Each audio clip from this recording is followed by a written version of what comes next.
canto, second chapter. So we just began the 11th canto in the first chapter, finished that up. And now we're going to go into the second chapter. The 11th canto, I always thought was an unsung canto. You know, it's such an amazing book. You know, there's so much there, and it sometimes gets lost in the shuffle. But the Uddhava Gita is an astounding piece of devotional literature. So already we've seen the end of the Yadus. That dynasty came to a close. And in the second chapter, it's called Maharaj Nimi Meets the Nine Yogendras. So I'll put that up in a minute. But, well, no, why don't I put that up now, after all?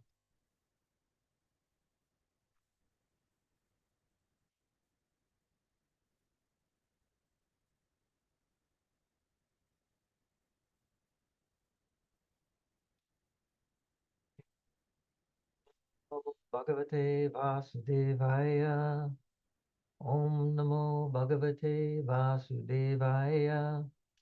Om Namo Bhagavate Vasudevaya. So, 11th canto, second chapter, first verse. Sri Shuka Vacha Govinda Bhuja Guptayam Varavatyam Kurudvaha Avatsi Narado Bhikshnam Krishnopasana Lalasa. Word for word, Sri Shuka Vacha, Sri Shuka said, Govinda, of Lord Govinda, Bhuja, by the arms, Guptayam, protected, Dvaravatyam, in the capital, Dvaravati, Kuru Udvaha, O best of the Kurus, Avatsit, dwelled, Naradaha, Nardamuni, Abhikshnam, constantly, Krishna Upasana, to engage in the worship of Krishna, Lalasaha, who had great eagerness. Translation, Sri Shukadev Goswami said, eager to engage in the worship of Lord Krishna, O best of the Kurus, Narada Muni stayed for some time in Dvaraka, which was always protected by the arms of Govinda. Purport by the disciples of His Divine Grace, A.C. Bhaktivedanta Swami Srila Prabhupada.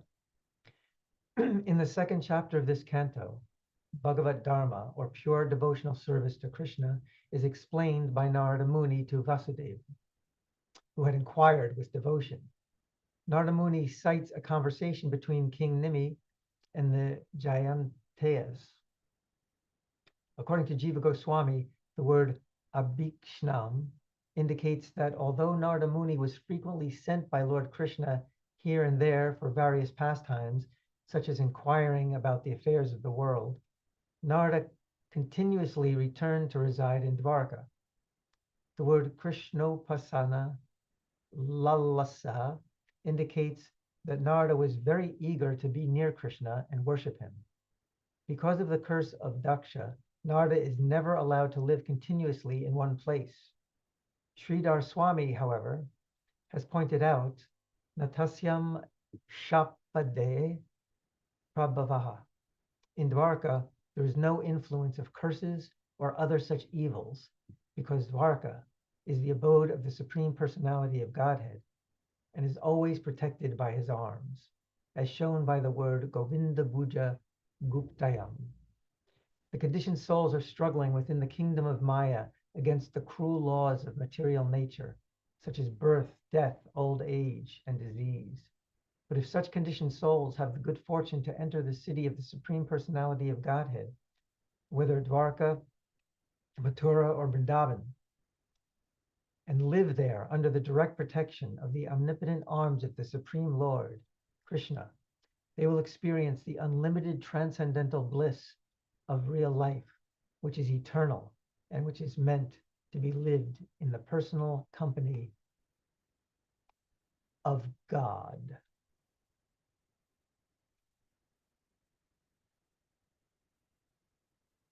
Interesting stuff, eh?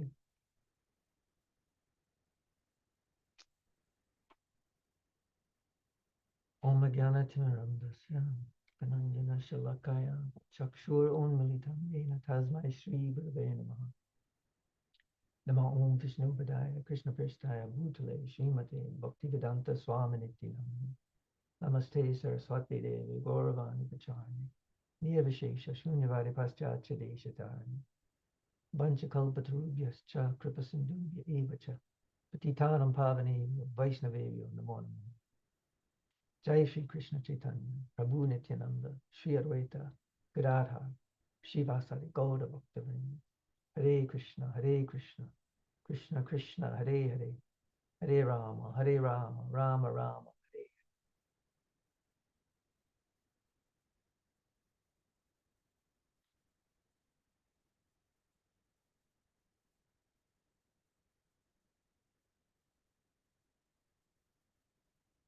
I seek the blessings of the assembled devotees. I may speak something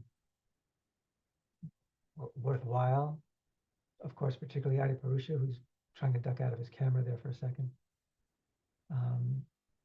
Adi Purusha Prabhu, I just wanted to mention that was just absolutely lovely. The song before, the prayer before, was really moving. Thank you for that. All glories to Prabhupada. Jai. So Srila Prabhupada once commented something to the effect that every word of the Bhagavatam is transcendental and packed with meaning. And in fact, he said each word can be spoken about at great length. So I am going to focus on one word of that verse. And that word is the. No, not the. My bad, sorry. That word is eager. Sri Shukadev Goswami said, eager to engage in the worship of Lord Krishna, O best of the Gurus, Narada Muni stayed for some time in Dwarka, which was always protected by the arms of Govinda. So eager, this word eager, it's very, very important for us. We should be thinking about this word from time to time.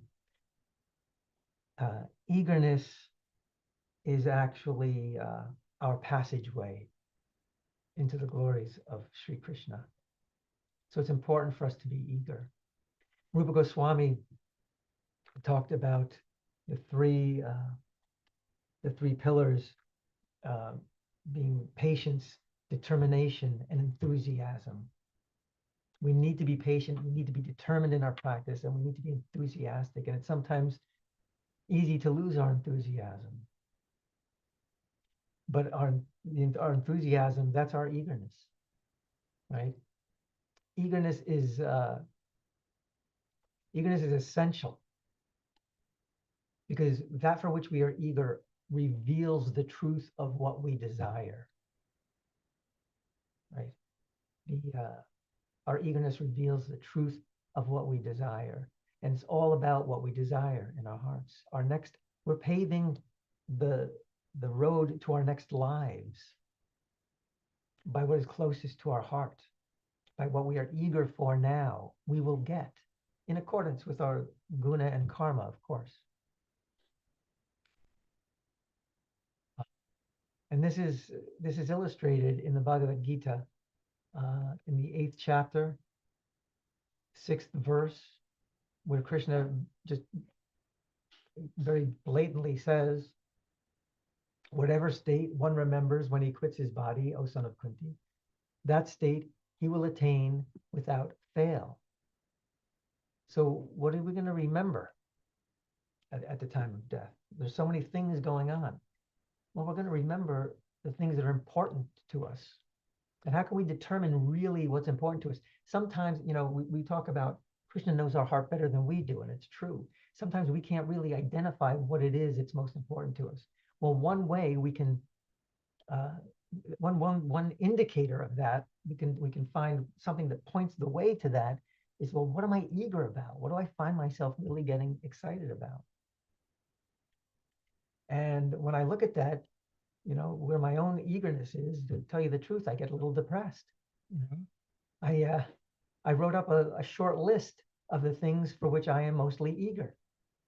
It's prashadam. I'm eager to take prashadam. I'm eager to take a nap most of the time. I'm eager for that round of japa that just seems to keep going without end, to finally end already. I'm eager for prashadam. I'm eager for the fourth season of Ted Lasso. I'm eager for election day because I'm sick of all the political ads. I'm eager for prashadam. I'm eager for the Bhakti Center to collect enough donations to get an elevator that can move faster than a fish can walk. I'm eager for prashadam. I mean, these are the things that I'm eager for. We each have to make a list like this, not like this, but like I've made this list. We need to make a list. What am I eager for, man? So I look at this list I just rattled off, and it's nothing that's really going to get me anywhere, you know. So it's good to even if our list is something like this, right? It's good to see that, because then, like, okay, these are the things I have to work on, right? And it's not necessarily that we shouldn't have things in our life like material enjoyment. It's very difficult for most of us to get down to zero. So that's okay, but let's just put things into perspective. Let's prioritize things. Let's get Krishna on the list, man, for God's sake, at least. The point is, I want Krishna. And I think everybody here wants Krishna to some degree. But I might demonstrate that I want other things and people more than I want Krishna. So let's try to at least push Krishna up the list, up that ladder, up somewhere near the top. Excuse me, near the top, so he can finally be on the top of the heap.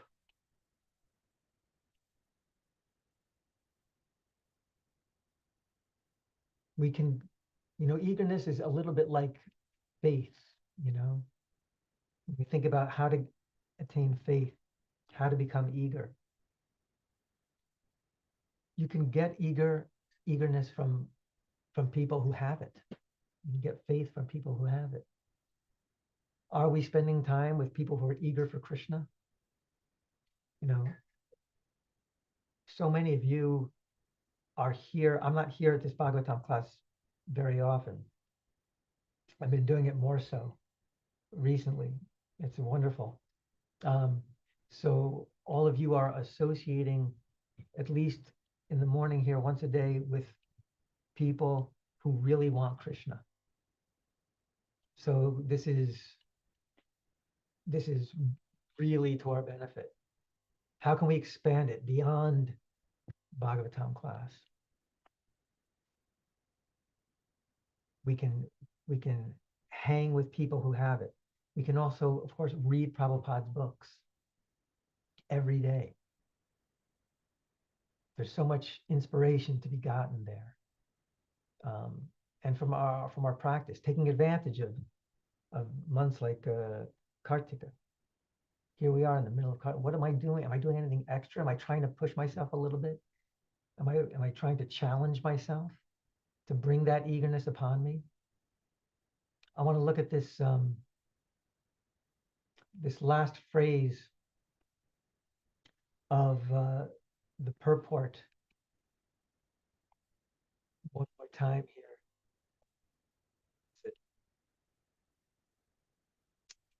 The last sentence, the conditioned souls are struggling within the kingdom of Maya against the cruel laws of material nature.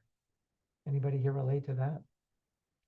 But such conditioned souls, such as we, have the good fortune to enter the city of the Supreme Personality of Godhead. And it ends up with this phrase. They will experience the unlimited transcendental bliss of real life, as opposed to what we're living now, right? Which is eternal and which is meant to be lived in the personal company of God. Meant to be lived in the person. We're meant to be living in the personal company of God. Can you imagine such a thing? The personal company of God. Is anybody down for that? That's got to be the most beautiful thing. So, and it's got to be the highest thing. So in this world, the best things are the most expensive things very often. I mean, there's the whole money can't buy me love kind of thing, but what is the price of the ticket to what they're talking about here? They will experience the unlimited transcendental bliss of real life, which is eternal and which is meant to be lived in the personal company of God. Well, the price of that ticket is lalasa, great eagerness. So let's get on that train. There are examples of devotees throughout our scriptures, amazing stories of the amazing eagerness of these people. I'm going to go to the Chaitanya Charitamrita for one of my favorite stories. Let me see here.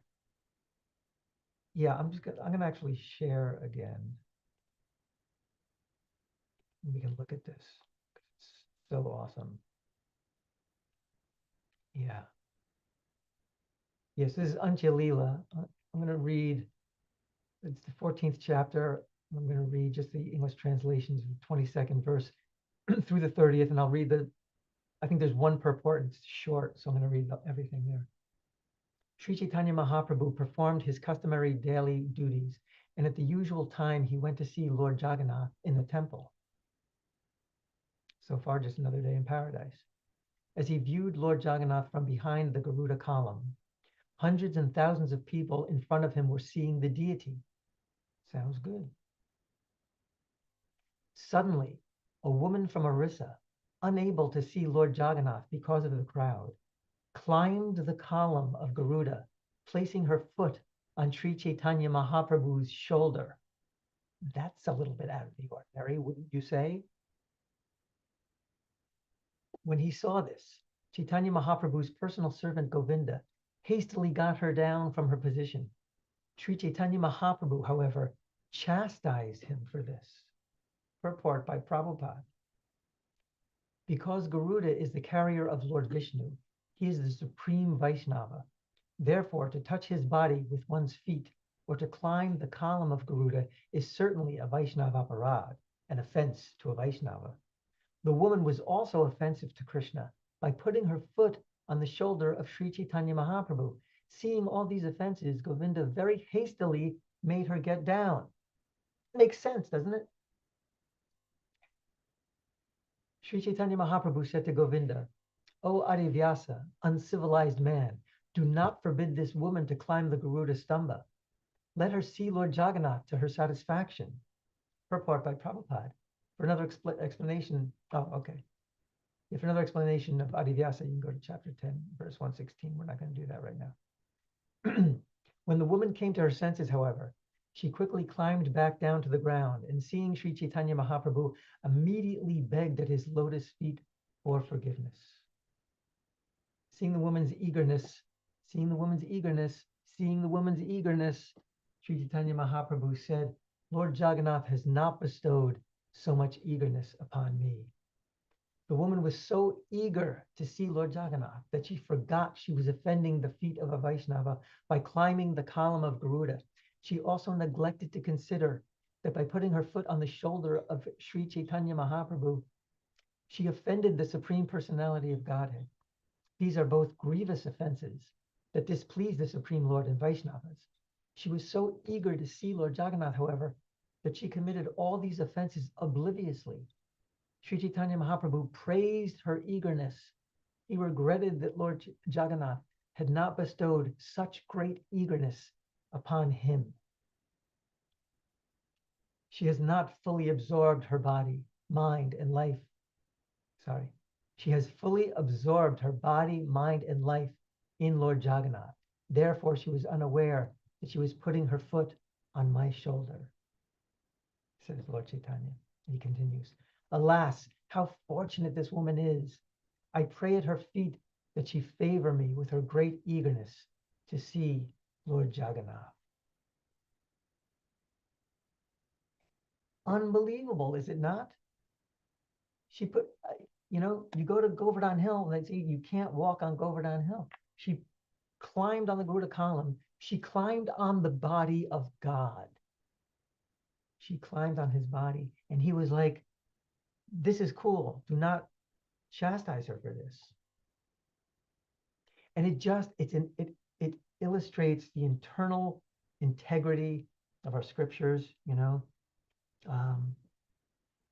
Krishna says in Bhagavad Gita, you can offer me a leaf, a flower, some fruit, or some water, and I will accept it. What kind of meal can you make out of those things? It's because he's not concerned with the meal. He's concerned with the love. He's concerned with what's behind the love, our energy, our enthusiasm, our eagerness. That's what he's looking for. So Lord Chaitanya is accepting this woman's foot on his body. Why? Because was she climbing up to see the fourth season of Ted Lasso like I am? No. She's climbing on his body because she wants to see Lord Jagannath. She wants to see Lord Jagannath. And that's ecstasy. That's ecstatic for him. Not only is it ecstatic for him, he laments that he doesn't have that eagerness himself.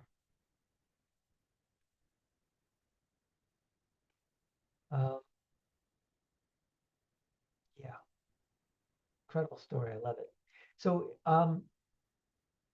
if any of you have been to Vrindavan, you may have been to Banki Bihari Temple in Vrindavan. This temple is noteworthy because there's actually a lot of different stories about it, but the deities ran off the altar at one point, sometime long, long ago. And as one story goes, they ran off, and now they are in fear that the deities will run off again.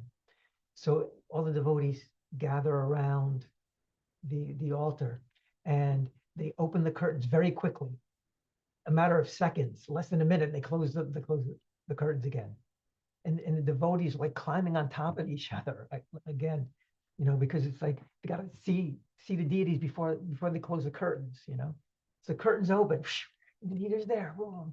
Seconds later, the curtains close. And it's one of those Indian things, man, where it's like extremely chaotic and extremely ecstatic at the same time. And everybody's like, just kind of like, get out. It feeds our eagerness. It entices our eagerness because the curtain's not going to stay open. You're not going to be able to see them for very long. Our eagerness. It brings out our eagerness. Narada Muni, who is mentioned here, he often does very surprising things, right? And some of them seem like, well, why'd you do that, Narada? That doesn't seem to be so good, right?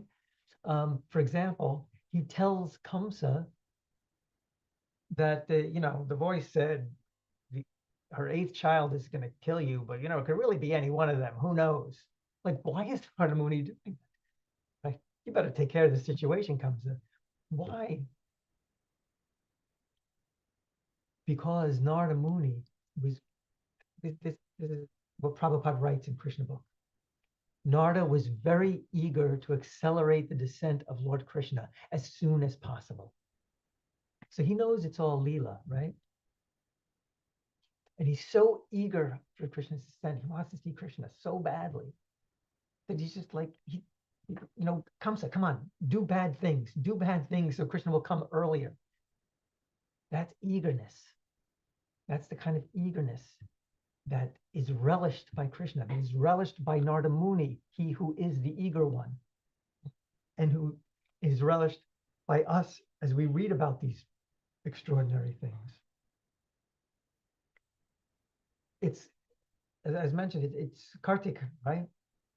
And Kartik is the month of Radha Damodar, right? So Mother Yashoda, huh? How eager is Mother Yashoda to catch Krishna? She's chasing him all over the place and binding him. How eager is she to bind him? She's getting frustrated in a loving way. She can't tie him. She needs more ropes. She needs more ropes. She's just staying at it. Her hair loosens. She's perspiring. She's eager. She's eager. And she can't do it. But Krishna sees that she's trying to bind him. And what does he notice about it? Look how she's she's absorbed in trying to bind me. She's so eager to bind me. I am going to honor that eagerness because that eagerness moves my heart. Krishna thinks something like this, most likely.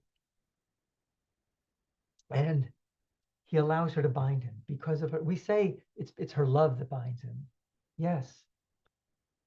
But the two fingers, remember, represent two things. One is Krishna's grace.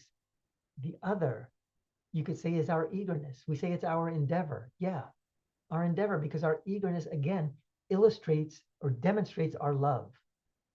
And in that way, as Prabhupada translates bhakti as devotional service, because service demonstrates love, our eagerness also, in the same way, is illustrating that point. The gopis, of course, are the pinnacle of eagerness. In the Krishna book, in the introduction to the rasa dance, do I have it here? Don't have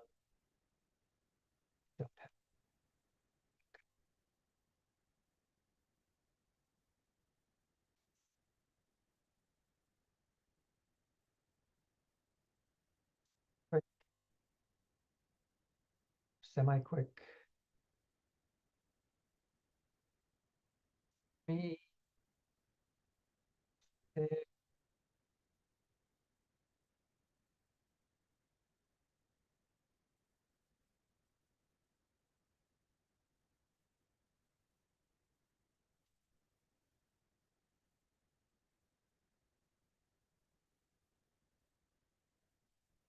sorry. Forgot to set this up ahead of time. My apologies.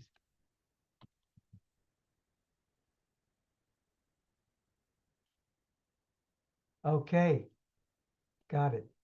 Thank you for your patience, determination, and enthusiasm. It's just, okay, it's one paragraph I'm going to read from Krishna book again. All the gopis were by nature very much attracted to Krishna's beauty, and when they heard the vibration of his flute, they became apparently lustful to satisfy the senses of Krishna. You know, this word lustful, you know, this is also, you can equate with eagerness, because, you know, when we're lusty, we get overcome by a heightened sense of eagerness. Immediately upon hearing the vibration of Krishna's flute, listen to this now, this is extraordinary. They all left their respective engagements and proceeded to the spot where Krishna was standing. While they ran very swiftly, their earrings swung back and forth. They all rushed toward the place known as Vamshivata.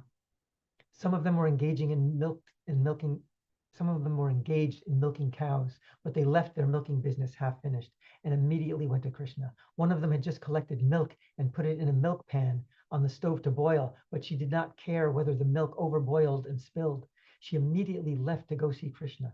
Some of them were breastfeeding their small babies, and some were engaged in distributing food to the members of their families, but they all left such engagements and immediately rushed toward the spot where Krishna was playing his flute. Some were engaged in serving their husbands, and some were themselves engaged in eating, but caring neither to serve their husbands nor eat, they immediately left. Some of them wanted to decorate their faces with cosmetic ointments and to dress themselves very nicely before going to Krishna, but unfortunately they could not finish their cosmetic decorations or put on their clothes in the right way because of their anxiety to meet Krishna immediately. Their faces were decorated hurriedly and were haphazardly finished. Some even put the lower part of their cloths on the upper part of their bodies and the upper part on the lower part. Is this eagerness or what? And these things, if you fake these things, If you artificially do these things, then it's very dangerous, and a lot of bad things will happen. The gopis were not artificially doing these things. They were struck. They had no power over themselves. In the Song of the Gopis, Krishna says, the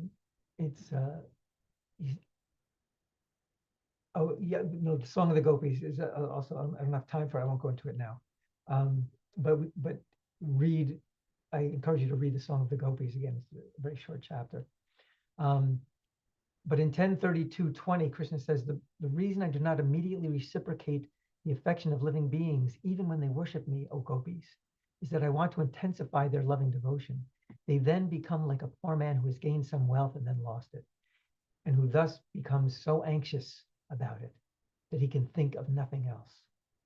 Don't you want to be in that space where you become so anxious, so eager, and can think of nothing else but Krishna, that you have to actually, like, oh, wait a minute, I have responsibilities in this world. I have to be mindful of that. Right now, it's the other way around. We're in the world, and it's like, oh, don't forget to think of Krishna, right? In the Krishna book, Prabhupada kind of summarizes it, what Krishna is saying. And he says that Krishna is saying, do not think that I was away from you. I was near to you. I was simply seeing how much you are anxious for me in my absence. So when Krishna disappears from the vision of the gopis, it's the pinnacle of the Krishna book. It's the pinnacle of the Bhagavatam. It's the pinnacle of our scriptures. Do not think I was ever away from you. I was near to you. I was simply seeing how anxious you were in my absence. There were a couple other things that maybe I'll just skip over for now so we can have time. Just, bringing it into more our realm, and I'll end with this, is the story of Bilvamangala Thakur and the prostitute Chintamani, right? Where Bilvamangala Thakur goes through hell and high water, and literally high water, to go see the prostitute Chintamani. It's storming outside. There's thunder, there's lightning, winds and rain, and he's crossing a river with foaming water that's raging and waves, and then he gets there, and he gets to her house, and the gates are locked at her home, and he's scaling the walls to try to get in there. He goes through so much difficulty, and actually he grabbed what he thought was a rope to help pull him up, but it was a snake actually, and he finally gets in, and Chintamani's like, my God, dude, what are you doing? Because she was also a devotee. She was a prostitute, but she was also a devotee. And she's like, if you had this much eagerness, in essence, she's saying, if you had this much eagerness for Krishna as you had in coming to see me, you'd be a bloody Mahajan at this point. You'd be a great devotee. Take this devotion and give it to Krishna. Take this eagerness and give it to Krishna, because it's better applied to Krishna than to coming to see the likes of me. So thank you for your kind attention. All glories to Guru Maharaj, all glories to Srila Prabhupada. Yeah, no, I'm sorry, Ananda Bihari, you should start to take. No. I would just wanted to thank you for the wonderful class, Yadunath Prabhu. And your name is Yadunath, the head of the Yadu dynasty, and these verses are about the fall down of Yadu dynasty. And it's so nice to have you as a speaker. Thank you, Prabhu. You didn't finish reading the line there. It says Yadunath Das. The servant, yes. Thank you. Absolutely. I think Min has a comment. Thank you so much for a wonderful class. I have a question, actually. I really love hearing that story of a woman climbing the shoulder of Garuda and Lord Chaitanya's shoulder. And it's interesting because his servant Govinda sees it as greatest offense, but Lord Chaitanya sees it as a great devotion. And because Lord Chaitanya is seeing the state of her consciousness, her heart, And how even in the verse it says that when she comes to her senses, she sees what she has done. So I think she lost her material senses because she was so eager to see Lord Jagannath. And so, uh, this type of eagerness, I don't have it. And I'm just wondering, what does true sincere eagerness for a neophyte, for the eagerness for Krishna look like? Because I think my concern is that I might be eager for some service or for Krishna, but oftentimes I kind of question myself as to if it's actually really sincere, if it's, I worry that it might be mixed or contaminated with selfish motives. So what might Yeah. be the way to gauge that? Thanks, Min. Thanks for bringing that up about Govinda um, seeing it as a great offense, because he should. Govinda should see it as a great offense. He's not just going to let that happen. And then Mahaprabhu, of course, because him being in that position as opposed to Mahaprabhu being in that position. So that's a really interesting point. Yeah, it will be mixed, Min. It will be mixed. So let's not pretend that it's not. Not saying that's necessarily for everybody, but in the beginning, certainly it will be mixed. And also decades in, it'll be mixed. We're trying to mix it out, So you have some contamination, something in a glass, some dirt, let's say, and you pour water in it, and it's mixed. There's water and there's dirt, and you keep pouring the water, and the dirt keeps rising. Like dust, something that's not weighty, whatever's there. Or you could even say, like, if you have a little like cherry juice or something, and then you pour water, something it keeps rising. Also, not a great example, but it keeps rising. The point is, you keep pouring the water, and the contamination keeps coming up. You keep pouring the water, and then the contamination eventually spills out of the glass by the onslaught of water. So the water will flush it out. And every time we sit down and we Hare Krishna, Krishna Krishna, Hare Hare, you're pouring water in that glass, and you're causing that contamination to rise to the top. And when I say rise to the top, it will come more to the forefront of your consciousness. Contamination that we're not even aware of will start to come up, and we'll start to say things like, I thought this was supposed to make me less contaminated. How come I'm feeling like angrier now than I used to, or more lustful than I used to, or this or that? Those things do decrease, but because it's rooted so far down in us, it will come to the surface, and we'll have to deal with it. So that coming to the surface is different than just someone just snapping to anger. What I'm saying is that it'll come to the surface so that we are aware of it and can deal with it. And we can keep pouring the water so that we can purge those things, those I forgot the Sanskrit word. Somebody help me. Unwanted things. Anartas. Thank you. I couldn't think of the word anartas. Thank you. So we can purge those anartas from our being. So let's not pretend that it's not mixed, and acknowledge that it is, and work to just flush it out. And it will lessen. Thank Okay. you. Thank you. Yeah, thank you for bringing in the chanting. Yeah, that was so Hare helpful. Krishna. Chanting one thing among many. Krishna Daya Prabhu. Hare Krishna Prabhu. Thank you so Hare much Krishna. for the class and the emphasis on eagerness. So just a quick thing, like you use the word lalasa, lauryam. So is there any difference between eagerness and greed, intense greed? Sorry. Yeah, I would say that they're interchangeable, really. Probably within any context. I'm just thinking about this now, of course. It's a great point. I mean, so that's the word that's used in the verse. I'm just gonna throw this up for myself again. And yeah, we saw it in the word in the synonyms. Lalasaha, who had great eagerness. So in translating to English, Sanskrit is such an amazing language. I don't know a lot about it, but it seems like it, it has often has different meanings when applied in different contexts. But there definitely is a connection. So thanks for bringing that out between eagerness and greed. Of course, we talk about the good part of greed as opposed to the bad part of greed, right?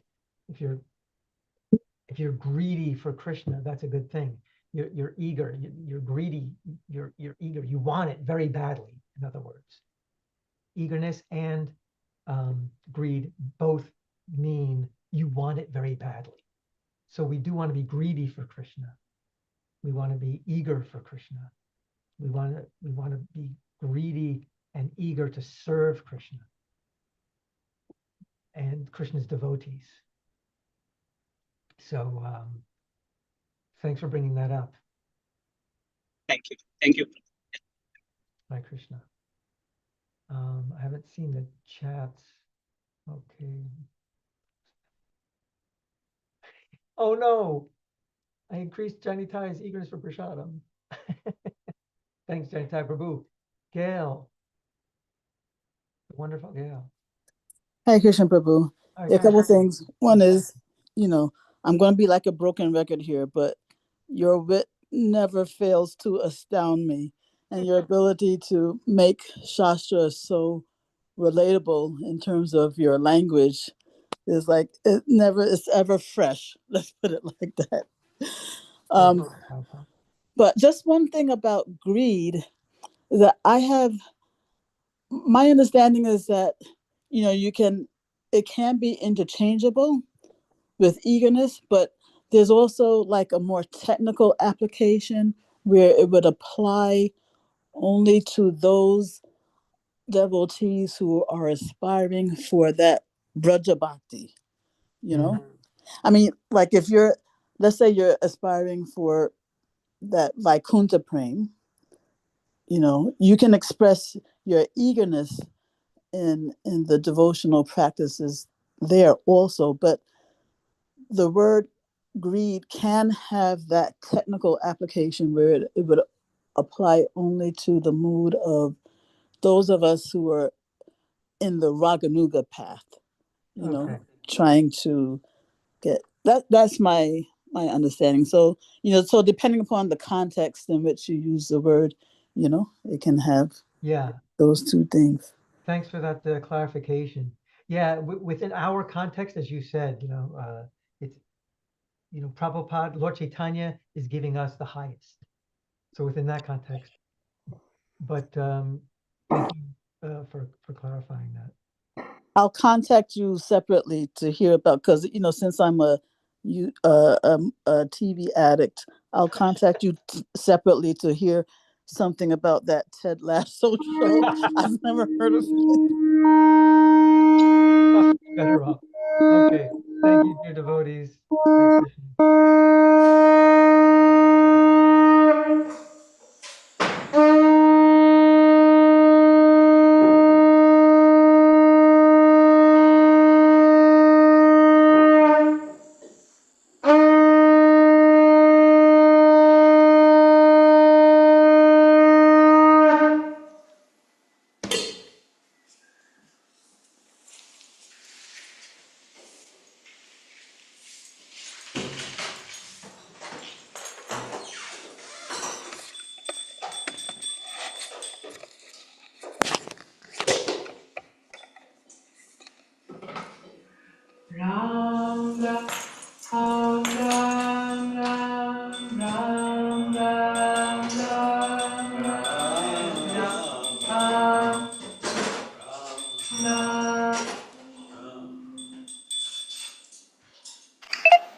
Adipurusha Prabhu, help them fix the music. Dave's taking care of it.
Turn it off now.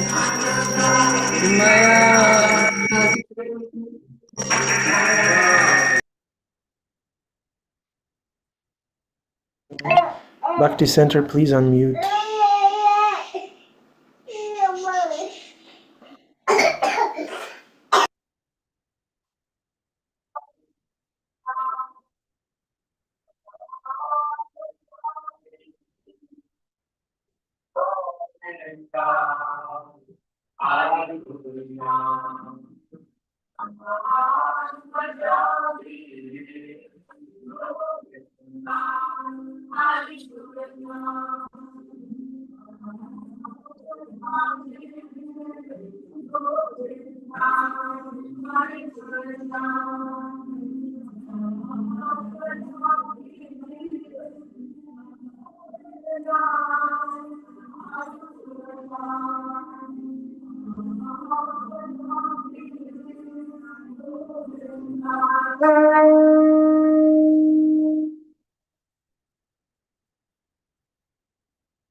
This feet of us, spiritual master, the only way in which we can attain pure devotion is service.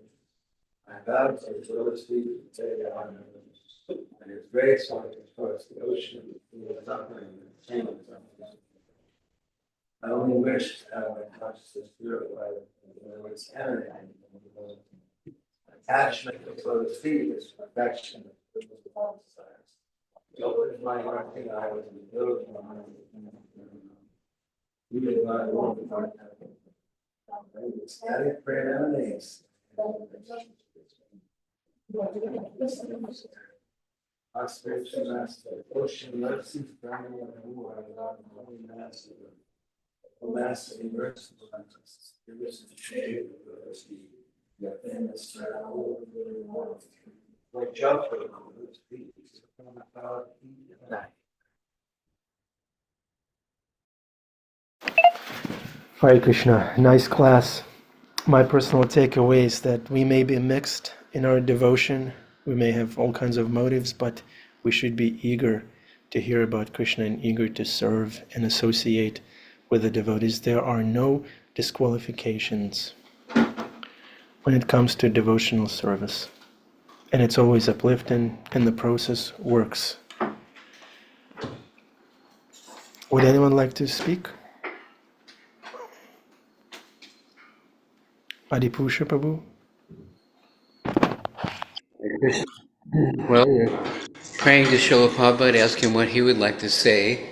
Such a nice class. Yadunath Prabhu, are you here? No, he left. So you're in charge. We were very eager to hear his class, and he spoke about being eager.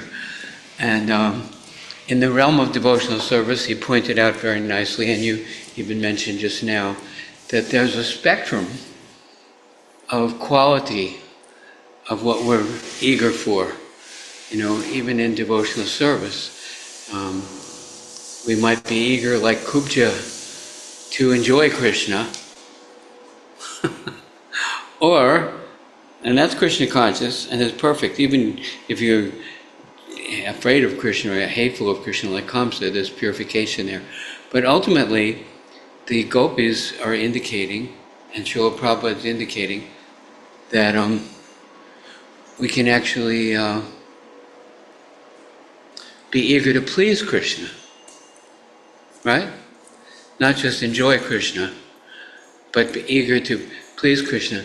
And so we're talking about devotional service and the progression toward pure devotional service, unceasing, unmotivated devotional service. So in the realm of devotional service, we want to make progress. We want to remember that there's that spectrum, and like you were saying, we're purifying our intention. It says, you know, we might try to make ourselves the center or Krishna the center. And the way we make Krishna the center is by pleasing the spiritual master. What would you like me to do? How can I serve you? And then Krishna says, no one is more dear to me than one who gives this Krishna consciousness to others. So that's our map. That's our instruction that Srila Prabhupada is pointing to. Lord Buddha says, I'm pointing toward the moon, but my disciples are looking at my finger. You ever hear that? I'm pointing at the moon and looking at my finger. And certainly there's,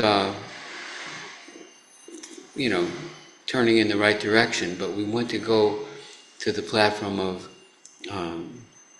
even in devotional service, Bhutta Bhavana asked Srila Prabhupada, Prabhupada, do we have to specifically desire pure devotional service? Prabhupada said yes. So Krishna, Hare Krishna, we do want to serve you, and we hope to be engaged in pure devotional service. Thank you, Adipusha Prabhu. And just a little clarification. What is pure devotional service and what is impure devotional service? What's the difference? Is it like if I'm a pujari, then I'm doing a pure devotional service? And if I'm cleaning the temple room, then I'm mixed? Any service can be pure. The intention, the intention is to please Krishna. You mentioned mixed devotional service, which is also devotional service, and it will progress to pure devotional service. So, in the beginning, there's called the Raganuga Bhakti is not the beginning. We just Vaidhi Bhakti. We just do what we're told, right?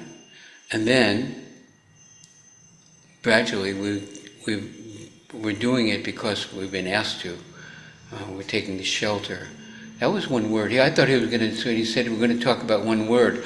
I thought he was going to talk about shelter, because Narada Muni was taking shelter and Krishna was protecting. And taking shelter, I know my mind and senses are roaring, continually suggesting other things besides devotional service.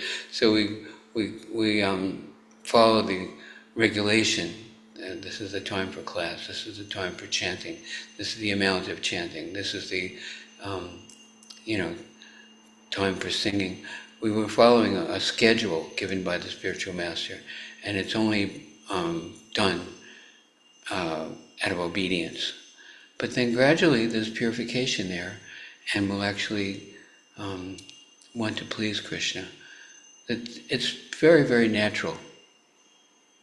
The progression is natural. Krishna will help us. Madan Gopal said that thing, even if once we say, Krishna, I'm yours, even casually, then Krishna will help us, step by step, day by day, to go closer, right? What if we sing, Lord, I'm available to you? Does that qualify? Yeah, that's the spirit that I want to please you, Lord, I'm yours. Yeah, that's a good song. I should hear that. Thank you, Adipurusha Prabhu. Sadhvi has her hand up, followed by Jeffrey Eckler Prabhu. Hare Krishna, thank you very, very much for today. When you say that how you can do your service is to ask your spiritual master, how can I do? What can I do? I have somewhat, somewhat difficulty to understand how can we do this when now everything, especially after the COVID, everything happened online, and we don't see each other in hall. We see only here, not in hall. For instance, I seem okay. It looks like I'm okay, but I have physical limitation. For instance, I go with walker. You know what I mean? And you can see that. And if I ask you as a spiritual master, for instance, that how can I serve you? The spiritual master have never asked me, how is it okay with you physically? Do you can go, you can do anything? And it has not coming to that point, only that I was attendant and I ask question and I get the answer and so on and so on. And when spiritual master says to you to do something without knowing that you have the physical limitation, it's kind of dangerous for the devotee, because then devotee can say, I can't do it. Then it means you do aparat by not obeying your the spiritual master. You understand what I mean? So how can we do kind of differently so that it doesn't happen, such an apparat, it doesn't happen? Very good question. Thank you. Very good question. Very simple, clear answer. We might have physical limitation, but Krishna has no physical limitation. So if we are sincere and we're trying to please Krishna, Krishna sees that and he's satisfied. Even if externally it may not seem perfect, Krishna sees this one is sincerely trying to please me. Doesn't that make sense? Krishna sees your heart. Krishna sees your heart, right? Can you hear? If I believe to be worthy of it, but until that time that I feel worthy of being seen by Krishna or anything by Krishna, it takes time before you know you are worthy to it. You know what I mean? Because if I was worthy to anything like that, why didn't I was devotee from the first place? You know what I mean? Do you want to please Krishna? Of course I want. There you go. Are you trying to please Krishna? I believe I try. Good. I don't know if I have managed it, but I try. Yes. And we ask, Krishna sees that question, and Krishna can speak to you, just like Prabhu mentioned in class today. Bilvamangala Thakur, he heard his spiritual master speaking to him through the lips of a prostitute. So Krishna can speak to you through a child, through a madman, through a dream, through a voice from the sky, directly through another devotee, through a book, Krishna will respond to our questions. And Bhagavad Gita says, Sarvashachaham Sanivasto, 15th chapter, 15th verse. If you want the truth, Krishna sees that, and he will communicate it to you. So we have the responsibility to be sincere. It's because the verse also says that if you want to be forgetful, then Krishna will give you forgetfulness. Does that help you? Thank you. Let's remember how wonderful is Krishna. He's right there for us, not far away. And he can speak through a madman. That's an interesting detail about Krishna's ability to get through to us. Where you are, so we can't hear exactly what you're saying. Krishna can speak to us through a madman. I'm just reflecting. Jeffrey Prabhu, followed by Gail. Very well. I was just thinking, and Sadhvi, thank you. We're not madmen. And Sadhvi brought up a very good point about the physical limitations. And as I really think about it, Adi was talking about we strive for pure devotional service, but we're not pure. And so I guess the words of encouragement are that you can carry purity in an imperfect vessel. And we see it in our everyday experience of the world, being that we are attached to these bodies, and we carry a pure soul in these imperfect vessels, and so that enables, through Krishna's grace, us to bring pure devotional service into the world, even though we are limited physically, mentally, emotionally, in every single capacity. We can bring that into the world, as imperfect as we are, and I appreciate that kind of being brought into my consciousness this morning. Thank you. Just a little bit of refinement of what you're saying. What does success look like? What does success look like? Krishna saying, I'm pleased. Isn't it? And it may not manifest externally, but Krishna sees your heart, isn't it? Krishna is very pleased with you, Prabhu. He's smiling. He knows, look at this sincere person. He loves me. Right? A child may make a birthday card for the parent, and it may be a little sloppy, there may be misspelling, but it says, Father, I love you. Right? And you could go to the store and buy a very beautiful card, but that card, though materially imperfect, pleases you, and therefore the child is successful, right? Isn't it? Our childlike offerings, even it says in the Bible, what do we have to offer? They're like filthy rags. What we have to offer is like filthy rags. But if we offer the best we have, we try our sincere, and we just say that, Lord, I really want to please you. I make mistakes. I have distractions. But I offer myself to you as I am. And Krishna will accept us. How wonderful is Krishna? He's reaching down. Our ability to reach up is very, very limited. Our situation might be, limited, but Krishna is unlimited. He sees the most subtle thought and desire even in the deepest corner of our heart.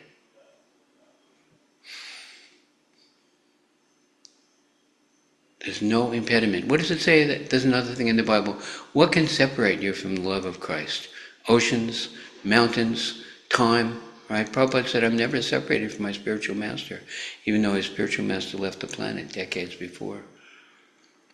So we can be connected to Krishna, connected to Guru, anywhere, anytime, any one of us. No problem. Meo Quanchi, in Chinese, it says the 2,000 years of Chinese philosophy summed up in 2 words. Meo Quanchi, no problem. No problem. Thank you, Adipusha. Prabhu Gail has her hand up. Hare Krishna, everyone. Just a couple of comments sharing my understanding of things, which is, I believe, in line with what has been already shared. Is that one, our, our intentions is what counts with Krishna, not the external manifestation of it. If we want to please Krishna, regardless of how that desire manifests externally, it may be materially perfect or it may be materially imperfect. That doesn't matter to Krishna. What matters to Krishna was our intention to please him that went into our endeavor. So that was one thing. And just to continue a little bit on that point, is that the point is that we shouldn't confuse the result of our efforts to serve Krishna with our intentions or our desire to please him. Krishna, in other words, Krishna doesn't judge our devotion by the external results of our endeavors in devotional service. He judges our devotion by our sincerity. Prabhupada says we are attached to the endeavor, not the results. Krishna's trying to do. Because it does say the road to hell is paved by good intention, by intention. You ever hear that? Yes. So our intention is important, but our endeavor is also important. Mm-hmm. Isn't it? Yeah. Is that, I don't know, is that somehow? Krishna, I really am trying. Mm-hmm. And the one thing about taking shelter, that was one topic in the class was, Prabhupada said, take shelter of the association of devotees. We are protected by staying close to the devotees, so that we are sort of what we're doing is visible. We are accountable. If we're seeking privacy so that people don't see what we're doing, that's dangerous. So therefore, we stay close to the devotees, and we maintain the process of hearing and revealing our hearts in confidence and inquiring submissively and allowing somebody to speak into our life who is capable of offering something we may not see. We all have blind spots. Therefore, Mm-hmm. we open our heart and we reveal our minds to something. If you don't have somebody you're looking up to, in the Ridvik philosophy, they say, oh, I'm taking shelter of Prabhupada. Yeah, but Prabhupada said, if you want to take shelter of me, then you should find a spiritual master who's present personally to correct you. You can't just jump over. That is Mayavad. Jumping over the temple president, jumping over the GBC, jumping over the counselor. Every spiritual master is setting up a counselor system. I may not be initiated yet, but between now and the time when you accept me as a disciple, is there someone in this area where I am who I can inquire from on a daily basis and, reveal more details? And the Guru will give you that quality of association, and Krishna will provide that. There's no lack of access to the truth. The only lack is we don't want it.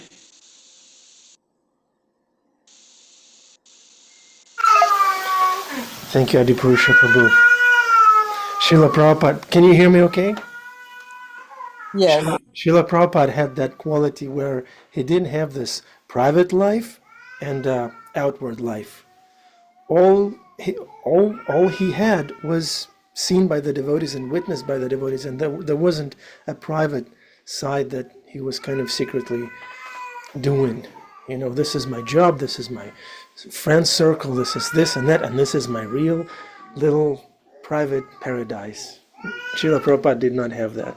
No vacation, so Mom is calling for you, isn't he? that Calling for you. Ram calling from he fell. Ram fell. So yeah, thank you very much, Adipurusha Prabhu. Thank you, Sadhvi Didi Gail, for the wonderful Yeah, question. actually, there was just one other point I had wanted to make was about purity, which is that even if we have material desires, as long as those material desires are not our goal of life, if purity in serving Krishna is our goal, then that is one definition of purity itself. And that's despite the presence of material desires. As long as we see our material desires as obstacles in our path instead of goals, then the desire for purity is itself purity. Very good. In your house, you have a garbage pail, right? Yep. There are things that have not been removed yet, but you put them in the garbage pail. I went to church and they have a barrel up in the front, and they called it the old man barrel. And at one point in his morning program, he would say, all right, anybody have anything they want to throw in the old man barrel? People would come up and throw a package of cigarettes or something else that symbolized a habit or something that's less than pure, pleasing to the Lord. They will come up and physically throw it in the barrel. This is something I know I've got to get rid of. This is stinky, this is rotten, this is not pleasing to the Lord. And although I'm struggling, I admit I am an alcoholic. My name is Adi, and I'm a sense-grataholic. I'm a worryaholic. I'm a, whatever it is that we know we're working on. But it says, Yasyasya Bhaktiya Bhagavati Kinchana, it says that if we're fully engaged in devotional service, all the good qualities will manifest. So what we're trying to do is engage in the process of cleaning and purification. We don't just sit still. We have to be have full faith in Guru and Krishna and be engaged in their service.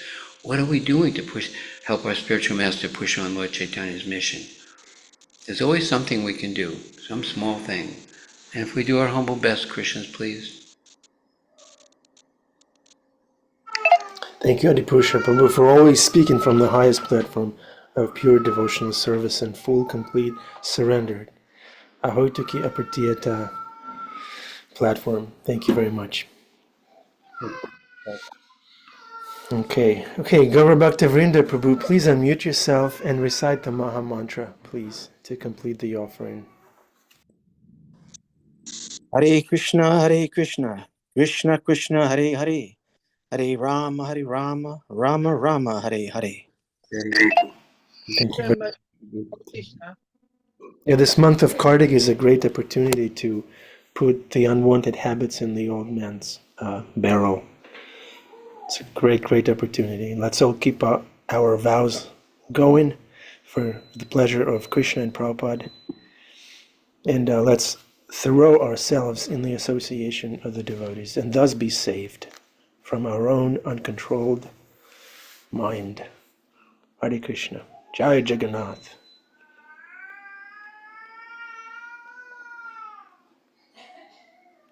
Jai Isaiah. Where are you going, Isaiah? Are you on the path to Prema?